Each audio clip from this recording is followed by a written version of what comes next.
Hi friends, నా పేరు తాజు. మీరు చూసిన తాజు టెక్కింగ్ ఛానల్. ఈ వీడియో కొంచెం డిఫరెంట్గా ఉంటుంది, ఎందుకంటే ఇది టెక్నికల్ వీడియో కాదు, హర్రర్ వీడియో. సో ఫ్రెండ్స్, ఇది నాకు జరిగిన కథ అంటే జరిగింది 15 years అప్పుడు నాకు జరిగిన కథ మీకు చెప్తున్నాను. Let's watch. ఇది అప్పటి కథ. అంటే నాకు అప్పుడు 15 సంవత్సరాలు. అప్పుడు నేను, మా నాన్న, మా అమ్మ కలిసి ట్రిప్కి వెళ్ళాం. వెస్ట్ గోదావరికి వెళ్ళాం. అక్కడ పురులియా డిస్టిక్ అనే డిస్టిక్కి మనం వెళ్ళాలి. మనం పురులియా డిస్టిక్కి చేరుకున్నాం. ట్రైన్లో జర్నీ చేయడం వల్ల కొంచెం అలసిపోయాం. అక్కడ క్యాబ్ మాట్లాడుకున్నాం. కానీ ఆ డ్రైవరు ఏం చెప్పాడంటే, సార్ ఇప్పుడు కొంచెం ఆలస్యం అయిపోయింది, ఇప్పుడు ఆ రోడ్లో వెళ్ళడం మంచిది కాదు అని ఆ డ్రైవర్ చెప్పాడు. వెళ్ళేటప్పుడు చాలా లేట్ అయిపోతుంది సార్, వద్దు, నా మాట వినండి, పిల్లలు ఉన్నారు అన్నాడు. మా నాన్న అయ్యా ఏందయ్యా నువ్వు అలా అంటావు, పద నేను చెప్తా అన్నారు. మనం అందరం, మా నాన్న, మా అమ్మ, నేను ఏమనుకున్నామంటే, ఏదో స్ట్రీట్ లైట్స్ ఉండకుండా అక్కడ ఒక కొండ ఉంది, ఆ కొండలో ఏమైనా ప్రాబ్లం ఉందేమో అందుకే అంటున్నాడు అనుకున్నాం. ఎంత చెప్పినాను, లేదు సార్, ఎందుకు సార్ ఊరికి రిస్క్ చేయడం అంటున్నాడు. సో ఏం రిస్క్ అయ్యా అనుకుని ఆ తర్వాత ఎలాగోలా అతన్ని కన్ఫ్యూజ్ చేసి మా నాన్న కొన్ని డబ్బులు ఇస్తే ఎక్స్ట్రా మనీ ఇచ్చాడు. అప్పుడు డబ్బులకి ఆశపడి అతను బండి స్టార్ట్ చేశాడు. వెళ్తున్నప్పుడు కొంచెం చీకటి పడింది. అంటే ఈవినింగ్ అండి, 6:30 అయిపోయింది. చాలా ఈవినింగ్ అయిపోయింది. చుట్టూ చెట్లే ఉన్నాయి. 1 way రోడ్డు. వెళ్తూ ఉన్నాం. సన్లైట్ కొంచెం ఉండడం వల్ల కొంచెం ధైర్యం అనేది ఉండింది మనకు. వెళ్తూ ఉన్నాం. 40 minutes అనేది అయిపోయింది. అక్కడ ఒక్క ల్యాండ్ పోస్ట్ కూడా లేదు. అప్పుడు వెళ్తూ ఉన్నాం, మబ్బు అయిపోయింది. నేను, మా అమ్మ, మా నాన్న బండిలో కూర్చొని ఉన్నాం. 1 way, చుట్టుపక్కల ఏమీ లేదు, చెట్లు, రోడ్డు, కారు, మేము మాత్రమే ఉన్నాం. మా నాన్న గూగుల్ మ్యాప్ ఓపెన్ చేసి ఇంకా ఎంత ఉంది అని చూస్తే ఇంకా 2 hours ఉంది అక్కడికి చేరిపోవడానికి, బంగ్లాకి. 2 గంటలు అయిపోయింది. రోడ్ మాత్రం వస్తూనే ఉంది. ఓన్లీ కారు లైట్ మాత్రమే ఉంది. రోడ్ వస్తూనే ఉంది, చెట్లు, కారు, రోడ్ మాత్రమే. మా నాన్న అప్పుడు డ్రైవర్కి అడిగాను, ఏంటి 2 గంటలు అయిపోయింది ఇంకా మనం చేయలేదని. గూగుల్ మ్యాప్లో చూడండి సార్ అన్నాడు. కాకపోతే అక్కడికి నెట్వర్క్ లేదు.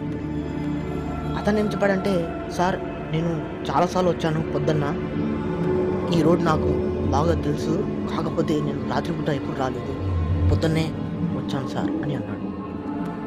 కాకపోతే ఆ డ్రైవరు 2 hours అతను చేరిపోయేవాడంట మార్నింగ్ అయితే. ఇప్పుడు మాత్రం ఆ రోడ్డు వస్తూనే ఉందని అతను కూడా చెప్పినాడు. డ్రైవర్ కూడా కొంచెం భయంగానే ఉన్నాడు. సో అప్పుడు మా నాన్న, మా అమ్మ, నేను చాలా భయపడుతున్నాను. అప్పుడు మా నాన్న, డ్రైవర్ బండి పక్కన పెట్టు, ఇక్కడే ఏదో ఒక టెంట్ వేసుకొని ఉందాం, ఎందుకు ఊరికి వెళ్ళి మార్నింగ్ వెళ్దాం, ఇప్పుడు వచ్చేసి ఊరికి వెళ్ళి పెట్రోల్ ఎందుకు వేస్ట్ చేద్దాం అని అన్నాడు. అప్పుడు దానికి డ్రైవరు, సార్ పిల్లలు ఉన్నారు సార్, ఎందుకు పిల్లలు ఉన్నారు, ఆడవాళ్ళు ఉన్నారు, రాత్రిపూట ఎందుకు ఇక్కడ ఉండడం ఈ అడవిలో అని అన్నాడు. వెళ్ళేటప్పుడు ఒక అమ్మాయి రోడ్ సైడ్లో నడుచుకుంటా వెళ్తుంది. ఆమె కొంచెం ఆగింది. అప్పుడు మనం కార్ శబ్దం విని ఆమె ఆగింది అనుకుని కొంచెం ముందరికి వెళ్ళి ఆపి ఆమెను అడిగాం, ఫలానా మన బంగ్లా అని ఉంది కదా, అది ఎక్కడ ఉంది అని ఆ అమ్మాయిని అడిగాం మేము. అంటే మా నాన్న అడిగారు, చెప్పమ్మా అంటే ఆ అమ్మాయి ఏం చెప్పలేదు.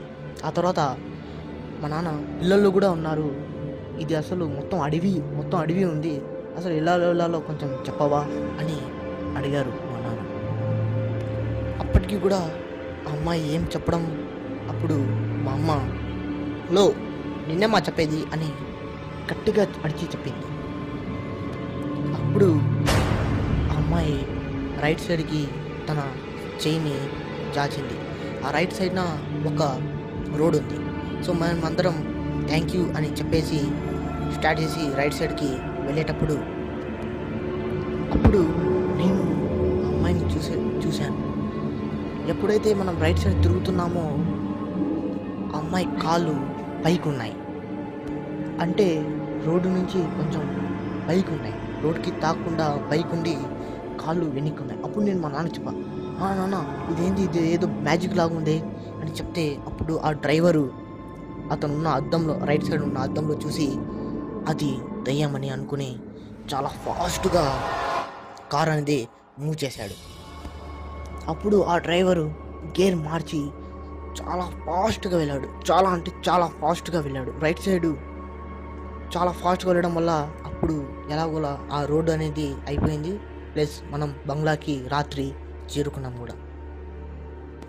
ఆ బంగ్లాలో ఉన్న కొంతమందికి అడిగాం మేము అక్కడ పనిచేసే వాళ్ళని. అప్పుడు వాళ్ళు చెప్పారు ఏంటంటే ఆ రోడ్డు మంచిది కాదు, రాత్రి పూట ఇలాగో మీరు బతికిపోయాడు, అక్కడ దయ్యం ఉంది అని చెప్పారు. అప్పుడు మా అమ్మ చాలా షాక్ అయిపోయింది. ఆ తర్వాత మనము మళ్ళా వెళ్ళాలి కదా రైల్వే స్టేషన్కి. అప్పుడు ఎలా అనుకుంటే మార్నింగే వెళ్ళాలని డిసైడ్ అయ్యాం. అప్పుడు ఎలాగైనా మార్నింగే వెళ్ళాలా స్టేషన్కి అనుకుని వెళ్ళిపోయాం. Thanks for watching guys. Like, share, subscribe to my channel. Friends, కథ విన్నారు కదా, బాగుందా? బాగుంటే లైక్ చేసి సబ్స్క్రైబ్ బటన్ని కొట్టండి. సబ్స్క్రైబ్ చేయడమే కాదండి, పక్కనున్న బెల్ ఐకాన్ కూడా నొక్కండి. కాకపోతే ఇలాంటి ఇంట్రెస్టింగ్ వీడియోస్ మీకు ఇంకా కావాలంటే నా ఛానల్కి సబ్స్క్రైబ్ చేయాల్సిందే. Bye friends, love you all, bye bye.